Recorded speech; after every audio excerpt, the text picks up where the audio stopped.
Every executive at Warner Bros. Must have felt their stomach drop when they first saw the trailer for a Minecraft movie. The internet roasted it, memes were everywhere. Jack Black looking like he wandered off the set of a completely different film. And a chicken that looked less like Minecraft and more like a fever dream. Comment sections filled with predictions of disaster. And then, the movie made $700 million in less than a month. So, what happened? How did a film that looked like a guaranteed flop become one of the biggest hits of 2025? The answer reveals something fascinating about how movies actually succeed in the modern era, and why nearly everyone who dismissed this film completely misunderstood what it was trying to do. To understand why a Minecraft movie works, you have to understand the impossible position it was in from the start. Minecraft is the best-selling video game of all time, hands down. Over 300 million copies sold and billions upon billions of dollars made. Heck, it even made Notch an actual billionaire. But here's the problem. It doesn't have a story. There's no main character, no villain, no narrative arc. It's a sandbox where players build whatever they want. Sure, you can argue that getting to the end and killing the Ender Dragon or whatever is some sort of narrative or story arc, but is it really? So how do you adapt that into a 2-hour theatrical experience? The studio's solution was deceptively clever, and almost nobody recognized it before release. In fact, it was so deceptive, when you first saw the movie, you were like, hey, where's the end?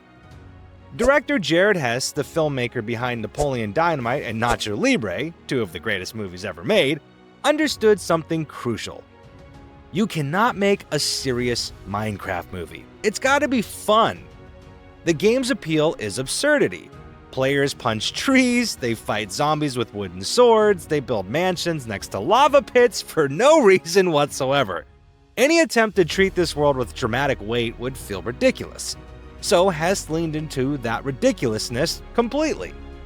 This isn't a movie that happens to be funny, it's structured as a comedy first and then an adventure second.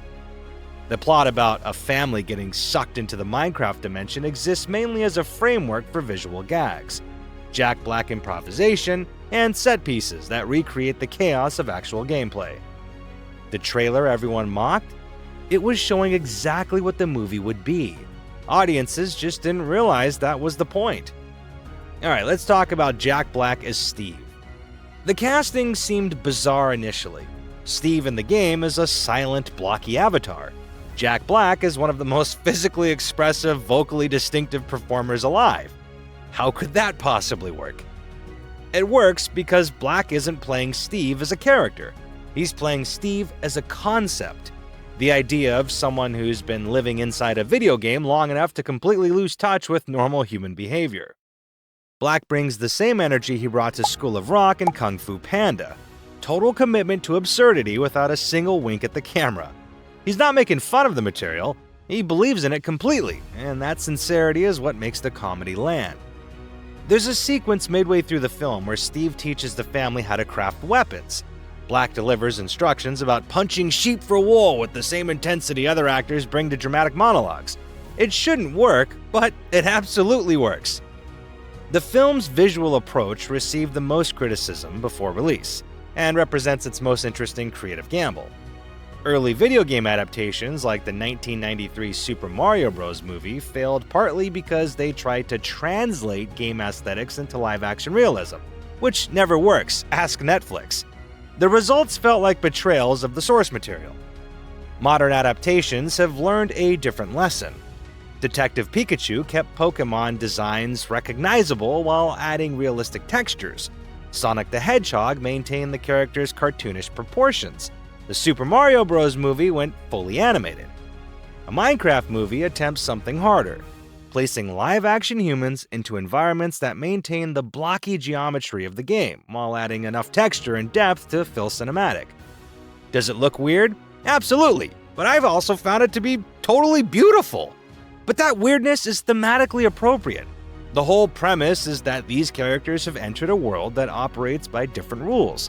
The slight visual uncanniness reinforces that fish-out-of-water feeling, and you totally feel like you're in a different world. Underneath the comedy, there's an actual emotional arc that the film handles with surprising care. Jason Momoa plays a washed-up video game champion from back in his heyday that opened up a store to try and keep that sort of dream alive. When Momoa and the kids get pulled into the world of Minecraft with their zoo nanny, the fantastical setting becomes a metaphor for learning to rebuild connections. This isn't subtle. The film isn't going for subtle, but it's sincere, and sincerity is rare enough in blockbuster filmmaking that it registers as something almost refreshing. The Minecraft dimension forces everyone to cooperate, to build together, and to rely on each other's strengths. It's the kind of straightforward emotional through line that works for young audiences while giving parents something to actually care about. A Minecraft movie currently sits around 55% or so on Rotten Tomatoes, which represents a significant disconnect from its audience scores and box office performance. In fact, I wouldn't be surprised if it's even lower by the time you see this. And the fans seem to have loved it. It's sitting at well over 85%. The gap is instructive. Many reviews criticize the film for being too silly, too chaotic, and too reliant on game references that general audiences might not understand. These criticisms treat the film as if it were trying to be something it explicitly is not. The movie is made for people who have played Minecraft. It assumes familiarity with the game's logic, its crafting systems, and its enemy types. References to creeper behavior or nether portals aren't explained, because the target audience doesn't need explanations. This is a legitimate creative choice, not a flaw. The film knows exactly who it's for and commits fully to serving that audience, which is probably why you see the gap between the critics' score and the fans being completely in contrast. A Minecraft movie's success points toward where studio filmmaking is heading. The traditional model assumed movies needed to explain everything to general audiences.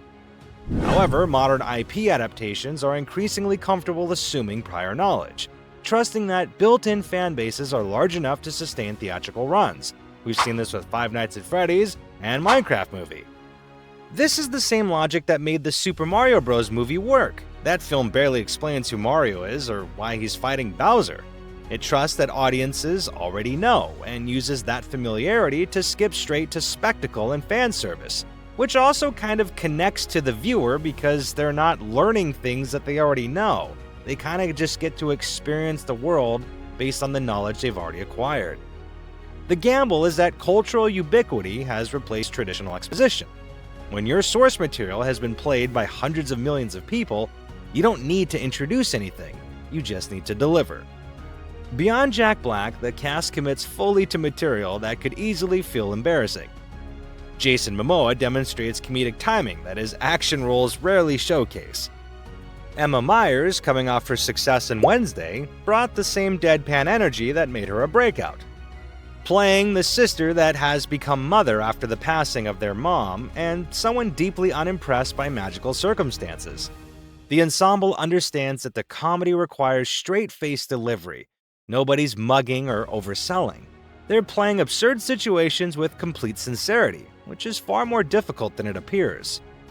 A Minecraft movie succeeded because it understood something that many predicted blockbusters missed entirely. You cannot convince people to care about something they already love.